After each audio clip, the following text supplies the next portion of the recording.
Hello and welcome to this video about Juno retrograde in Virgo of 2024. We are the astrologers of Pandora Astrology. I'm Jamie Kale Miller. I'm in Berkeley, California. And I'm Julia Mijas, and I'm in Pioneer, California. We're going to tell you what this Juno retrograde will feel like, what to look for, how long it will last, important dates happening during it, and how you can handle it for best results in your own life, especially your personal life. So, what is Juno? Juno is an asteroid goddess in the asteroid belt, and she is all about relationships, most particularly committed partnerships. So, her domain of relationship is, overlaps with, but is also offset from Venus's domain, which is, love and a relationship, but also art, beauty, and design. And Juno focuses on committed relationships of all kinds, extending through your personal life and into your business life as well. Juno is a social networker. She is the yenta of the tribe. She is the matchmaker, the one who likes to connect people to each other and build a nice, strong social network. So when Juno goes retrograde, relationships have a tendency to go haywire. And this happens every year for a couple of months, usually 3 to 4 months. And we get thrown on a relationship retrospection period during which we feel that we want to review our relationship that we're in and think about, is it doing well? Is it not doing well? What could be changed? What could be improved? Maybe it's time to let it go. That thought can come up. Um, and then we also can look at, if you're single, you can look at the history of your relationships and how to have better relationships in the future. Julia, what have you noticed when Juno goes retrograde? And also, do you have any thoughts about Juno in retrograde in Virgo particularly? Oh yes. Well, anytime any planet goes retrograde, it's kind of like the planet is it's not moving forward. Things aren't just kind of going along directly and quickly. It's a time of sort of taking a big step back and reviewing what's going on in your life. It's more sort of going backwards than moving forwards in your life, if that Hmm. makes any sense. And so what we do is we look at the symbolism of the planet, and for Juno, this is long-term relationships. This is also all of the partnerships we can be involved in our life too, which can be a business partner, any type of social contract like that. And then we're looking at those partnerships and we're kind of reviewing them and saying, okay, is something out of whack here? Do I need to fix things? What's not working? Is there any asymmetry between us? That's the general vibe of Juno retrograde. And in the sign of Virgo, this is a very practical sign. This is a work sign, so it could particularly affect your work partnerships as well. And it's a sign about help and service. I mean, Virgo is the most helpful, humble sign in the zodiac, and so this is a really practical Juno retrograde cycle. It's not super idealistic. It's not super looking at everything through a romantic lens. It's looking at the practical side of your relationships and partnerships and saying, is one of us helping and doing more work than the other? Is there a way that I could be helped a little bit more by my partner? It's looking at who's being of service to whom, and whether that feels like there's a good equilibrium. Yeah, that's such a big, important piece of it. I'm thinking about Juno in Virgo clients that I've seen and how I have told them time and again, you may have unawarely a sort of a habit of imposing a miniature class system on your relationships, where you ask yourself when entering a relationship, does this person deserve me? Or maybe asking yourself, do I deserve them? Mm, And sort of starting the relationship on a basis of inequality where one person looks up to the other for some reason. mm. And that can sort of put you on track to an unequal and even low self-esteem service-based relationship.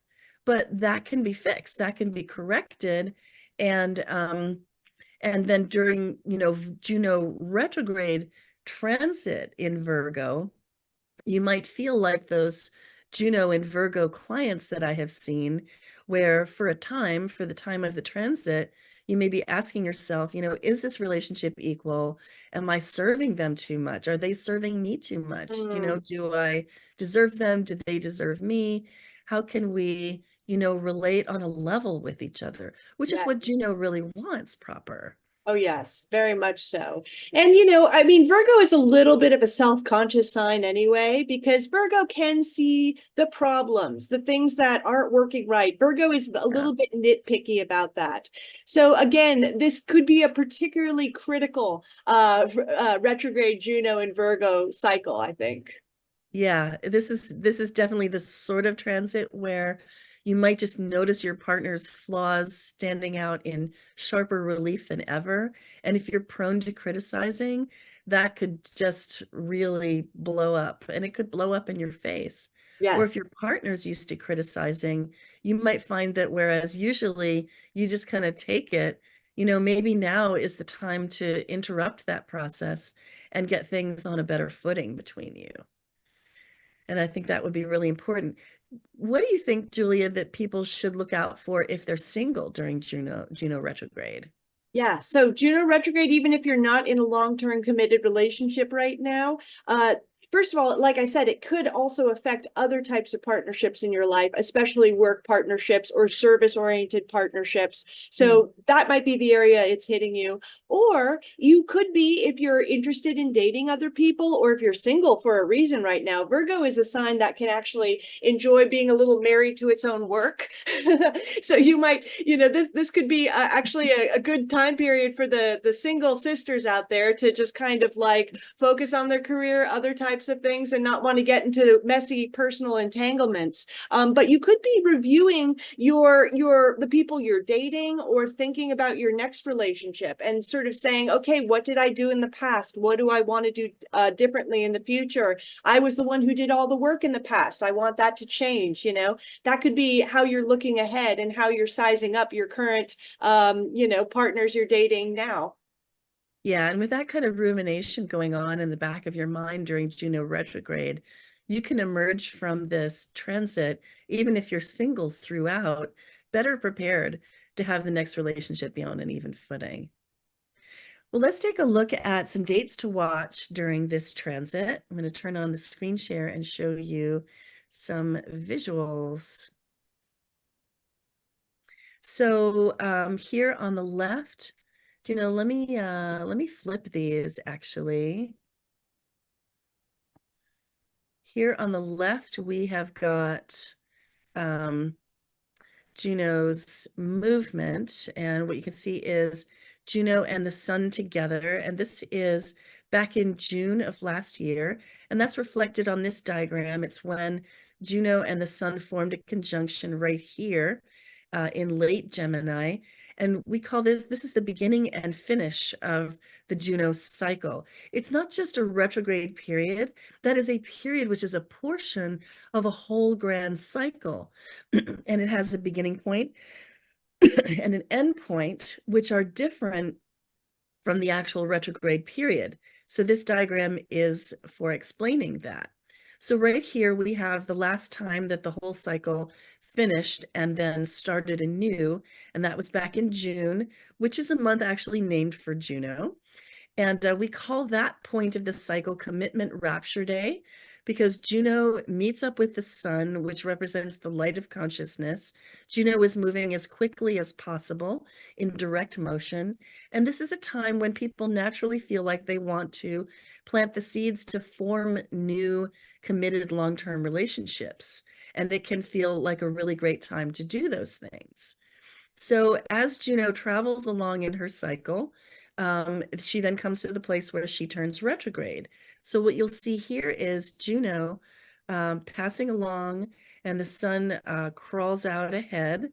We're going through the rest of 2023. We're going to come into January of 2024, and you'll see Juno turn retrograde on the 12th of January. So here's December, January, and there's Juno stationing and then turning retrograde right here in Virgo, 21 degrees, just like it says on this diagram. So this is where Juno retrograde began, January 12th. And then Juno will be retrograde during this middle portion of the diagram until April 21st. And in the middle of that, Juno retrograde, while retrograde, will oppose the sun. So on the retrograde day, what you might have noticed is that you came to this place where you felt like you'd hit an impasse. You'd come up against a wall, and it's as if you realized that you can't go on anymore this way with this relationship being the way it is. It might have been a conversation with a teammate at work, where you realize, oh my God, something is really wrong with this team or with this teammate and how I connect with them. And I've hit a wall. I can't go any further. And that can be a very dismaying moment, but no worries. Juno retrograde is here to solve your problems, not just to bring you problems. So right there, January 12th is where Juno turns retrograde. And then Juno travels retrograde, and you'll see it actually moving backwards through Virgo while the sun continues to move forwards. And then on March 3rd, which we're going to track right over here, is where Juno comes into opposition with the sun. Let me see, where can I see that very precisely? So that actually happens officially on March 3rd, and it's at 13 Virgo. So if you have anything at 13 degrees of a mutable sign, which is Virgo, Sagittarius, Pisces, or Gemini, you would really feel that day, March 3rd, and it would be part of this journey to understand how to better relate to the people that you're committed to having in your networks. And that's really like the cliff notes of what Juno retrograde is about. So at this point, you would be like waist deep in working on that stuff. And as Julia said before, watch out for those moments of criticism, whether they're coming out your mouth or somebody else's mouth at you, and try to, not bring such a perfectionistic approach that that it just tears down the relationship instead of building it up. So after that, Juno continues retrograde and will go direct April 21st. Let's watch that happen in motion. April 21st. So here Juno is still retrograde on the 20th, and by the following day, the little red RX symbol is gone and Juno is direct here in 6 degrees. The whole span of this transit is 6 degrees Virgo to 21 degrees Virgo. So really anything you have in mutable signs, anywhere from 6 to 21 degrees of Virgo, Pisces, Sagittarius, or Gemini is absolutely going to feel this transit. And you might especially, if you can, pay attention to the house where that patch of Virgo sits in your chart. So after Juno turns direct, it already starts to feel a little bit of a relief. Like, okay, phew, the retrograde period is ending. I have done as much research and retrospection into my relationship history as I need to do. The process is coming to a close. And after that, as Juno starts to speed up, we have this short time period called the shadow period. And Julia, can you say something about how the shadow period feels while I move the chart through those weeks? Yeah, the shadow period means that the retrograde cycle isn't over yet, that we're still getting a bit of a reverberation from it. And as the shadow period goes a little bit further and further along and the planet gets back up to speed, it begins to lessen and lessen in intensity. But I think it's still good to be aware of it and not just think that when something pivots direct or goes retrograde, like those are just strict bookends, because it is a little bit of a fading out. Yeah, it's a fuzzy thing for sure. And here we see Juno has come back to the place where it turned retrograde in 21 degrees of Virgo. And that's July 12th. In this chart, it shows there it is in July 12th, but it's still in 21 degrees all the way through the 14th. So at this point, we call it Commitment Resolution Day because this is the point where you're really clear of Juno retrograde. The shadow period is well over. You're ready to move on into a new future of relationships based on what you learned, based on what you figured out, based on the work that you did and that you put in during the recent Juno retrograde. So it can feel like a great time to recommit to those relationships that have made it through and been bettered and strengthened, and to take some attention off of those relationships that, maybe you did have to throw the baby out with the bathwater because it was really diseased. God, what a terrible analogy. Sorry about that. Didn't mean to give you that mental picture, but the point is, at this point, you can feel really good about, the relationships that you are committed to, sticking with and working this kind of thing out with. And so that day has a tendency to feel pretty good. And then after that, Juno continues direct for quite some while, really until October, when it again meets up with the sun. Here's the sun trailing Juno and catches up with Juno on October 16th. And that is where the cycle ends and the next cycle begins. So here's the point at which, as with this point up here, it's like a commitment rapture day where you feel like you're ready for a fresh start, a new cycle, a new beginning. And you might want to form a relationship, or you might notice that any person that you meet on that day has a really good prospect to be a part of your future in a good way. And that one, that's going to be in Libra, which is also, especially nice. It adds some niceness to that. So Julia, let's do a little, let's let the people know what they can take away from this video. Uh-huh. And that's, Juno retrograde is hard, but it's also an opportunity Mm-hmm. to make some changes in your relationships. And just because Juno is retrograde in Virgo doesn't mean that we have to suffer, the criticism of our partner or the pain of having the flaws of your relationship show up in sharp relief.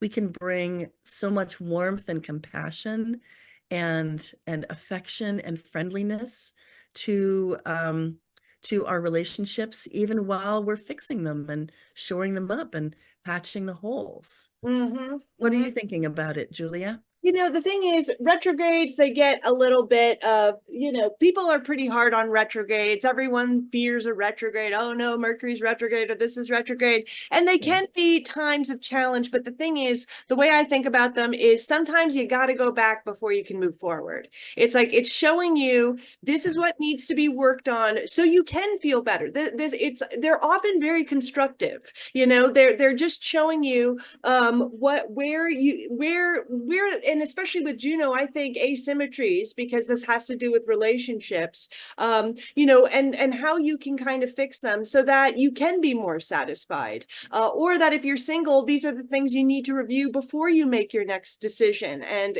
have it be a better decision than maybe some of the previous ones. So I think they're very constructive, even if they're a bit of a pain in the butt sometimes. Totally constructive, and being aware of the symbolism and how it even personally affects you in your own chart, can even help bring more awareness to that area so you can make better changes with it. Yeah, absolutely. Yeah, awareness is key. And I just want to say a little thing that I like to say about Virgo, because Virgo does veer towards perfectionism, which, unbeknownst to all the people in a Virgo's life, is just as painful for the Virgo as for anybody that they may habitually criticize. And so there's this story told about Michelangelo that when he was carving the David, somebody asked him, how did you do it? How did you carve this? I mean, it's gigantic. It's like 18 feet high. It's beautifully proportioned. It's just like, the ideal masculine form in a statue. And so somebody asked him, how did you do that? And he said, according to the legend, he said, the trouble lay not in actually carving the statue. The trouble lay in finding finding the block of marble that had the David in it. And then all I had to do was chip away everything that wasn't the David. And this is such a great That is a really good one. Yeah. life approach for Virgo, right? Instead of focusing on what's wrong, focus on what's right and liberate that. Because, I mean, do you think that every time Michelangelo, took his hammer and chisel and like chipped off a big chip and it hit the floor, do you think he like climbed down from his ladder, picked up the chip and said, bad chip, wrong chip, you shouldn't have been there in the first place? No way. Instead, he just stayed really focused on the beautiful form inside the uncarved block. And Juno retrograde is a really great time to apply that to our relationships, because everybody that you have a relationship with, they're there in your life for a reason. And there is beauty to that, which maybe just wants to be liberated from underneath, some garbage that doesn't have to be there. And this is a good time for removing that stuff. All right. Well, thank you for watching this video all the way to the end. We love it when you do. Would you please like, share, and subscribe to our channel? Let all of your friends know about us. And until next time, we'll see you around the cosmos. Bye-bye. Bye.